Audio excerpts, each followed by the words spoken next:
So, ayan, tuturuan ko naman kayo ngayon kung paano mag-fill up ng report of marriage.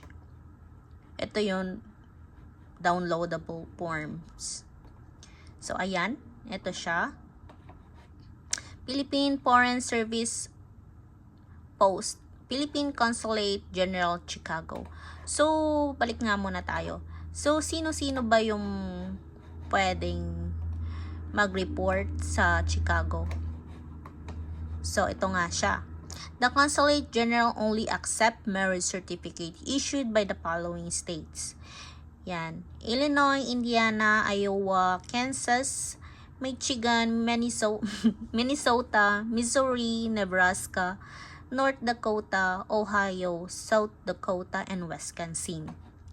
Ayan yung pwedeng mag-file sa US, Chicago. Chicago, USA. So, ito na ang form. So, ito yung example, no? Turuan ko kayo. So, ito, this form is not for sale. Official use only, date of registration. So, hindi nyo pwedeng pilapan yan. So, yung Chicago Philippine Consulate ang mag-file niyan.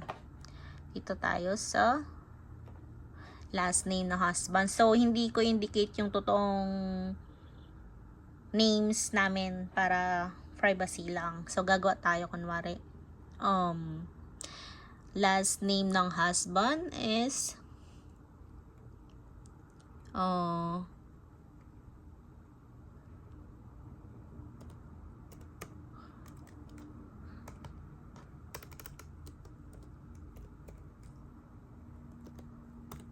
ayan. First name, Richard.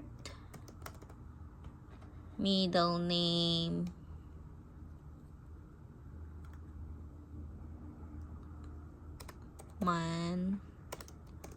Manlapig. Date of birth, dapat ano siya, day muna. 08 January 2000. 2000. Ayan. Place of birth,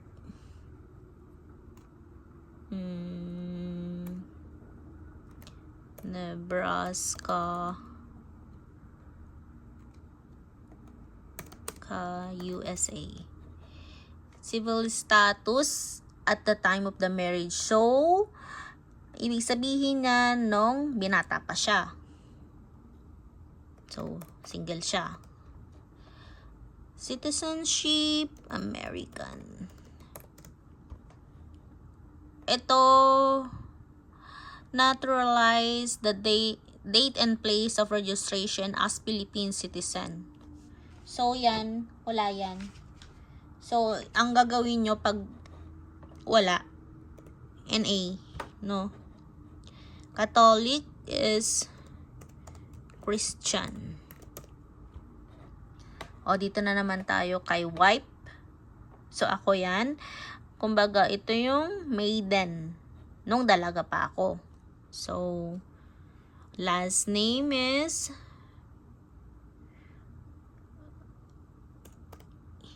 Wanag. Name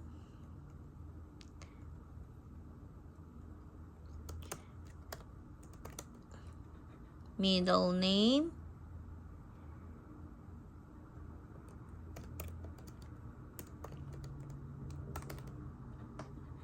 Monsalud. Birthday, so day muna, May 2000.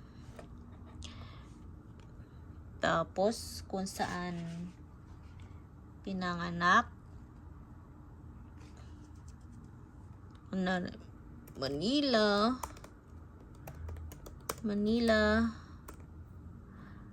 Philippines.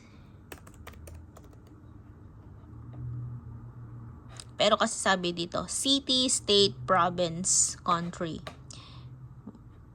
Sampaloc. Sampaloc, Manila, Philippines. Ayan. Siya kasi so ayan. Yun nga. So, single, Filipino, wala, NA. Basta lahat ng blanco nyo, lalagyan nyo ng NA. So,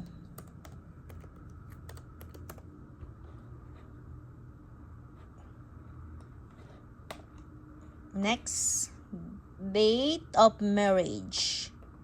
So, date of marriage, 18 January 2025. Place of marriage, Maplewood, Nebraska, United States.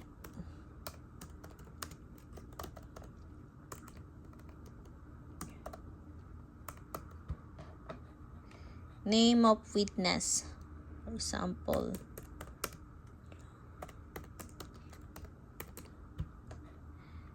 Mother C. To witness, so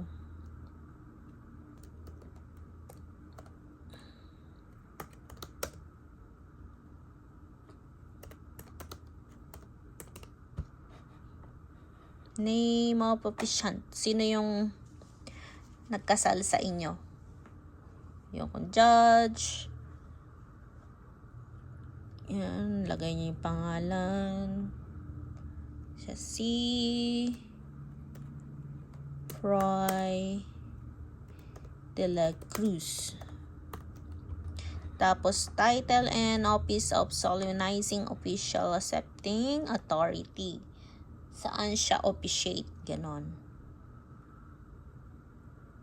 Sa wedding officiate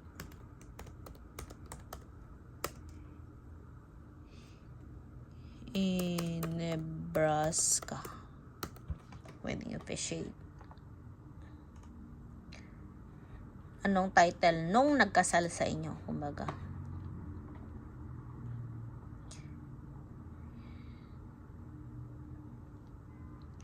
Father's full name, Jong Hilario.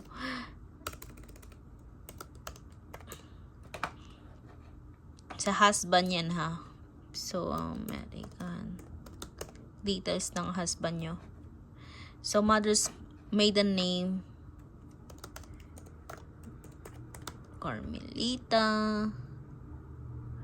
No, maiden name niya is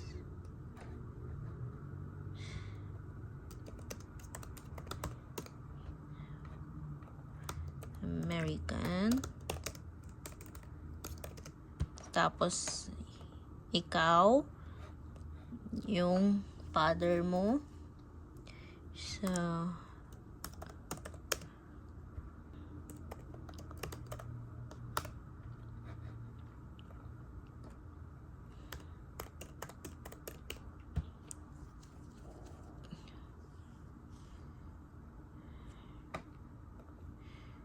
tapos,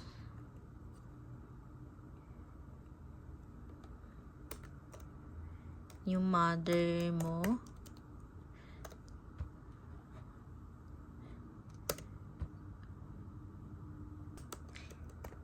Liseng.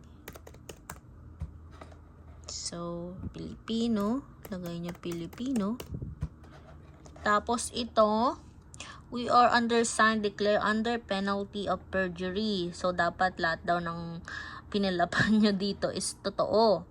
Under the laws of Republic of the Philippines, that information I have provided wherein are the true and accurate facts of marriage being sought to be registered to the best of knowledge. So, perma ni husband, signature ni wife, And then, ito, yung magno-notarize na yung magpipill up niyan. So, yung sealed, yan. Tapos, ito, yung consulate na yung, general consulate na yung magsasign yan. Ayan. So, ayan. Tapos, print nyo lang. Print nyo. Yun lang naman pipill upan nyo dyan. Panotarize nyo na sa bank nyo. Kasi libre lang doon. So, ayan. Yung requirements. Ayan lang. Dito sa additional requirements, di na tayo dyan. Pero kung meron kayo, punan nyo na lang. Basahin nyo na lang. Ayan. I hope nakatulong. Thank you for watching.